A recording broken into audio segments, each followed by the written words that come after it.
Le monde, mon monde change. Comment? Par des petits détails. Par exemple, à la maison, nous avons 6 chats et 2 chiens à l'intérieur et beaucoup d'autres animaux à l'extérieur. Quand il y a un rencontre, un vomi, par exemple, je vais entendre une voix derrière qui dit: «Oh mince, c'est dégueulasse, il y a trop d'animaux». Alors que moi, mon premier souci, c'est qui est malade. Je me moque du reste, c'est qui est malade. De la même façon qu'on est en train de parler, on est dans le salon, et j'ai soit un chat, soit un chien qui tout d'un coup arrive sur moi. C'est pas la même taille, mais ça prend de la place. Et là, j'entends ma nièce dire: «Oh là là, ton pull, il est pourri maintenant». Et moi, je ressens juste le bonheur de les voir arriver spontanément sur moi et de passer un moment avec eux. Et cela me rappelle le temps où j'aimais être tellement impeccable, maquillée impeccable, habillée impeccable, seule impeccable.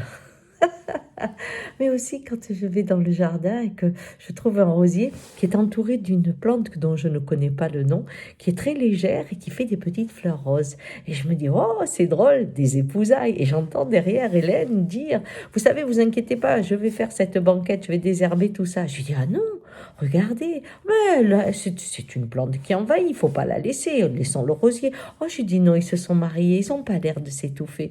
Et franchement, ils s'étouffaient pas du tout. C'est pas le même regard à nouveau. Qu'est-ce qui m'est arrivé?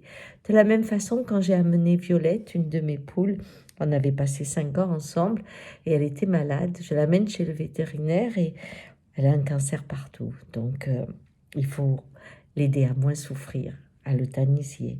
Et elle le sent qu'on va faire ça parce qu'elle met à ce moment-là sa tête sur mon cou comme elle a l'habitude de le faire. Et je lui dis au revoir. Et je pleure. Bien sûr, je pleure. Et j'entends une des secrétaires dire: «Non, mais quand même, c'est une poule». Qu'est devenu mon monde aujourd'hui? Mon monde n'est plus le même. Il est vivant, plein de larmes et de rires. Je suis moins bien habillée. Je ne sais pas, la maison est partagée avec des petits oublis parfois. Mais je sens cette vie qui m'entoure.